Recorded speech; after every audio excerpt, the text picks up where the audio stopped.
Father Zeus, why dost thou leave me down here? Am I deserted? Or is this my penance? Is this my lot? You tell us very little, but what you do tell us is often enough.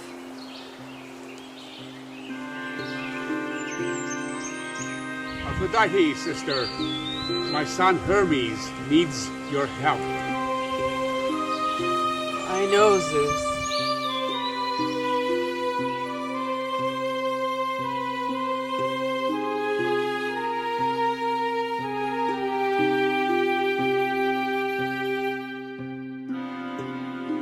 Hermes! Hermes! Ella! Yes, Aphrodite. Hermes, I have what you need for your travels. Aphrodite.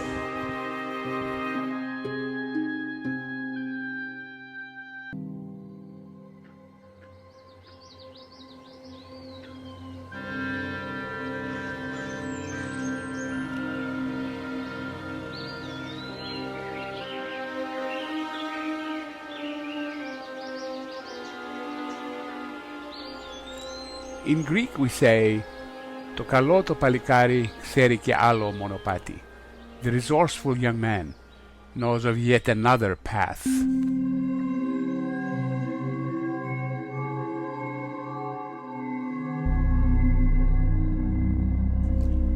Let me begin at the beginning with the letter Aleph. It is the first letter in the alphabet of the sacred language. It is shaped as a man pointing to the sky and earth to indicate that the lower world is a map and a mirror of the higher.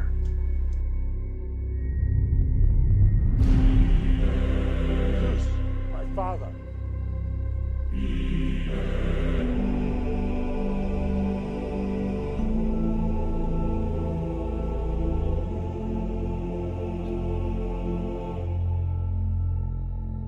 Zeus, my celestial father, looks down at me sternly.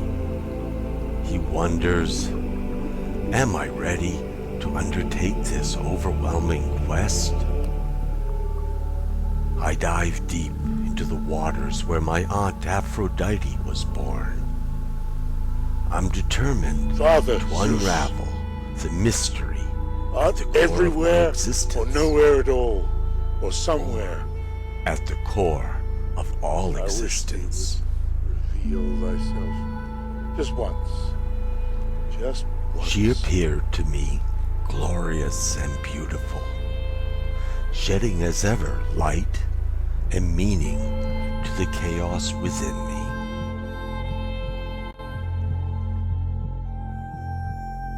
She also indicated that it would be most praiseworthy should I travel to a time where the services of a messenger were essential. But first, I would have to learn to love myself.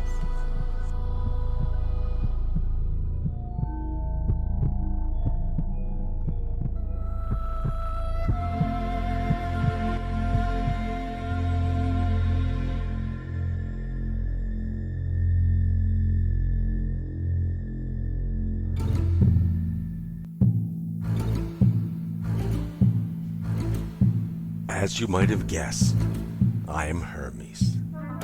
My mother is Gaia. She is the mother of all life.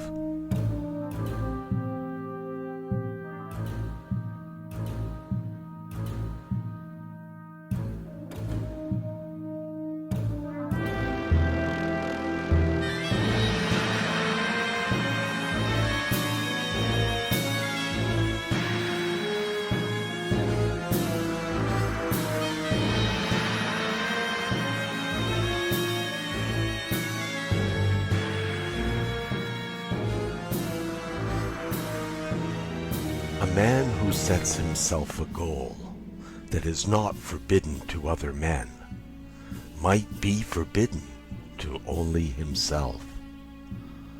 He is reaching for the stars while he risks the eternal wrath of the gods.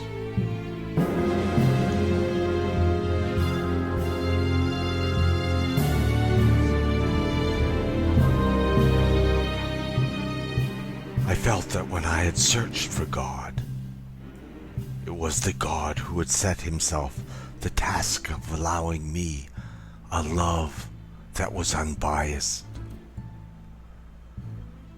In the pools of immortality and reaching into the Ethernet, where all thoughts and ideas melded,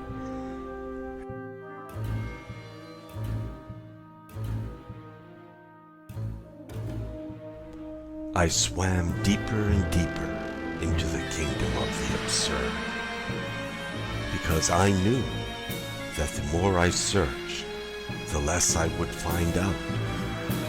I knew by now that at most I'd be allowed only a single glimpse.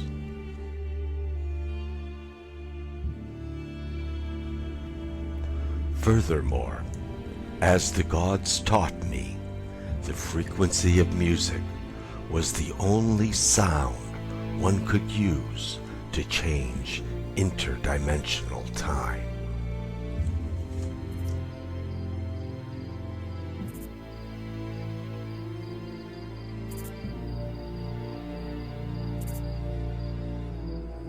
Numerous times I have defended my position to the gods. But there is the saying that only the man who has already committed a crime and loved himself, or the gods too much, is repentant and is incapable of committing that crime again. Under the light of the new moon, I was set free. The poor son, will die in early middle age, at 54. 54 solar years, of course.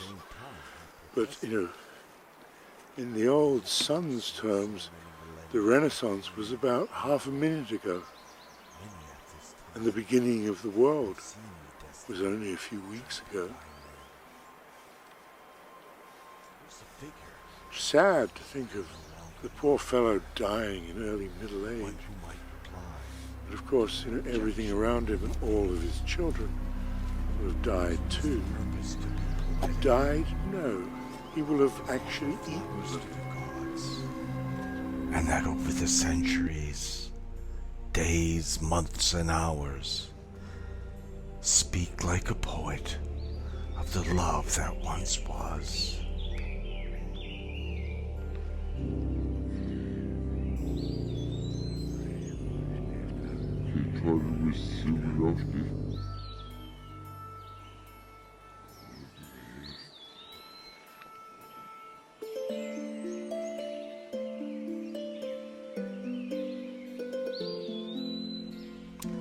Then, with gentle wonder, after many hours of lovemaking, as though discovering something lost and forgotten for many, many years, I stammered to myself, Zagapo. The words came out, Cephalo, with myself looking at me, Seportho. These actions should only be fruitful if you accept this flower of wisdom. We accept reality so readily, perhaps because we sense that nothing is real. So I asked the gods how much of this odyssey they knew of. My doppelganger replied in Greek. It was difficult. I had to repeat the question. Very little, my other self replied. Less than the meagerest rhapsody. After all, it's been 1100 years since I last spoke of such things. And now in your arms, I will rekindle emotion emotions. Two loves I have of comfort and despair. One a woman dark and glowering, the other a man right fair.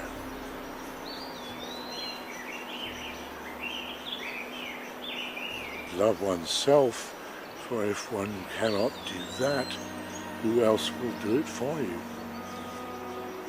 And of course we're told not to love ourselves, but not in sort of obscene fashion. Self-love is equivalent to self-abuse, according to a lot of those Christian scholars. But if we don't love ourselves, who can we rely on to do it for us? And so Zeus turned his back on me in an old age, and of that late journey which had driven me like Ulysses, with the attention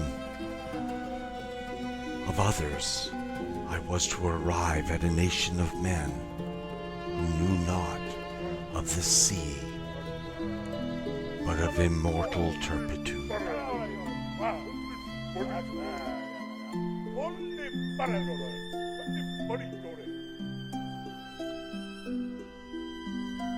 So I went to the city that was built on a stony plateau.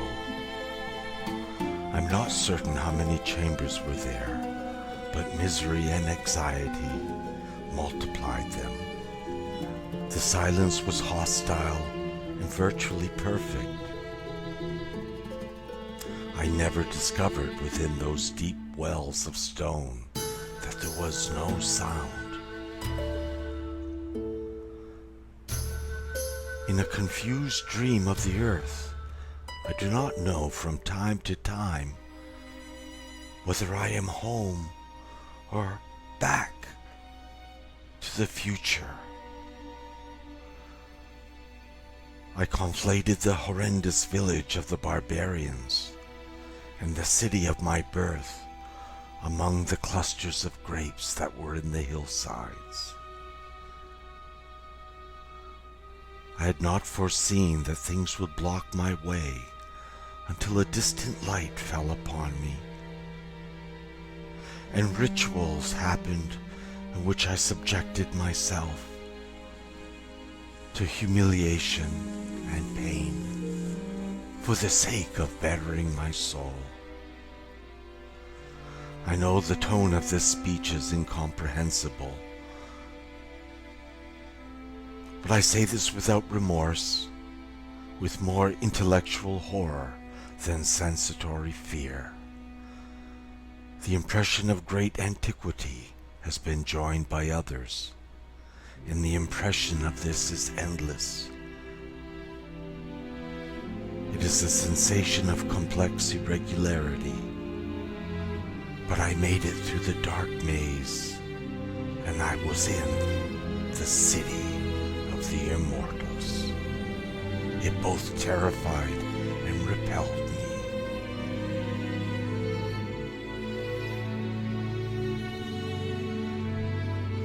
All these impressions of the great antiquity were joined as I placed myself in the arms of Mother Nature and reflected upon that which I must in order to achieve my goals that were set by Aphrodite.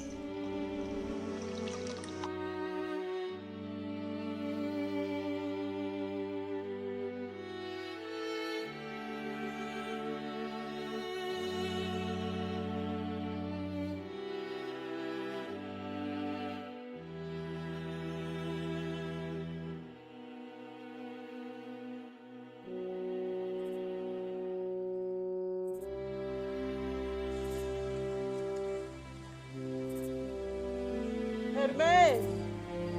Hermes! Ella!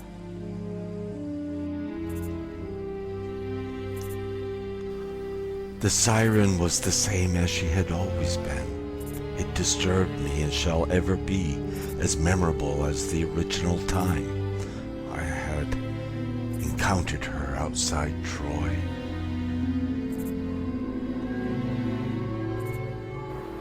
I left this I can say quite honestly that in all the time you've given me, Zeus, I've devoted very little of it to thinking about you. Outside, I knew, in the simplified darkness and silence, drunk with an almost impersonal pity, I would follow in the footsteps of Alexander, in hopes of establishing myself and avoiding the mortals the misfortune of destroying their lives. And although this is a rhetorical oxymoron of an idea, my objective was the same as the alchemists.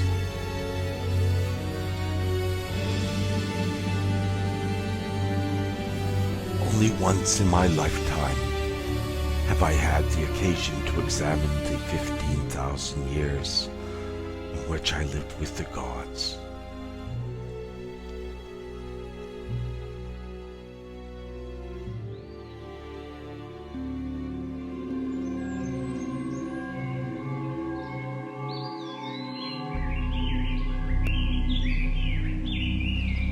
I emerged under the tree of life. It was near a courtyard. It was surrounded by other trees of irregular angles and varying heights. It was to this heterogeneous space that many cupolas and columns belonged once upon a time. More than any other feature of that incredible moment, I was arrested by the great antiquity of the tree. I felt that it had existed before humankind, before the world itself. Its ancient antiquity, somehow immense to the eyes, seemed to accord with the labor of immortal artificers. Cautiously at first, with indifference, as time went on, I proceeded to the trees of knowledge, where I wandered in a labyrinth of vast magnitude. I discovered afterward that the width and height of these trees were not consistent, and it was that You see, I come which from explained another the dimension, extraordinary the weariness. fourth dimension. This place was the work of And gods. it's not many of the Hellenistic gods And who it was want my me to come first down time to your here. realm. I explored Many of them are this uninhabited incapacitated space and ruin their and DNA, corrected hence myself. They stay. I knew the in the gods fourth that had dimension. built this place had It is only died. I, Hermes, Then I reflected upon its who can peculiarities transition and the told dimensions myself and the speak gods for who the took gods. knowledge and life I'm here at this from this time place were certainly to mad. enlighten And as I said this, in a tone of incomprehensible reproof that verged upon remorse, with more intellectual horror than sensatory fear, the impression of the great antiquity was meant to be told. And so I proceeded on Father to Zeus, explain myself. art everywhere or nowhere at all, or somewhere. I wish thee would reveal thyself just once. Just once.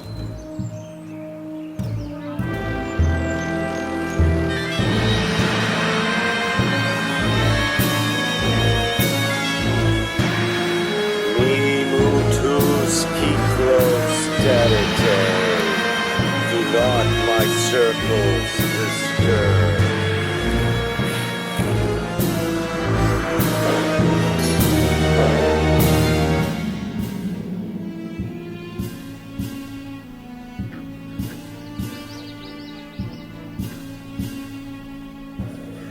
As any father would, I worry about you, Hermes.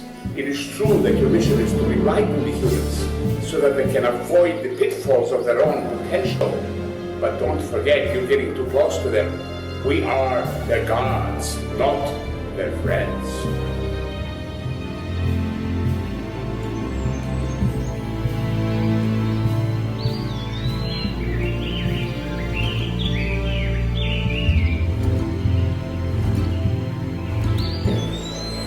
Your caduceus is not a toy. It's your symbol of power. Use it to lead, not to indulge.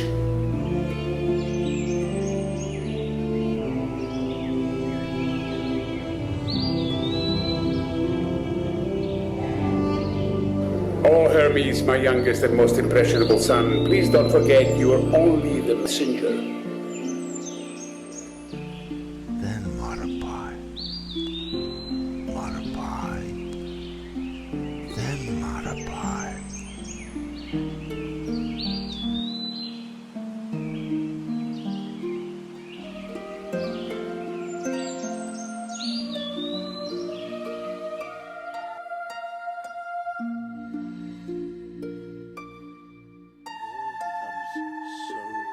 Very intriguing, doesn't it? So very, very intriguing. And yet, does the time I experience have anything to do with the time that that tree experiences? Is it aware as I'm aware? Or is its time a completely different thing? Or the grass, the leaves. Every year they fall. Every year they come green again on the branches. Is that their time? You think about our own sun, which after all is the most tangible God we have. And yet, what is 1 year for the sun? The sun travels around this whole galaxy. That's 1 year. That's a solar year, which means that the sun will die when it's 54. Well, what did T.S. Eliot say? He said that man shall never cease from exploration, but at the end of all his exploring will be to return to the place from whence he started, but to know it for the first time.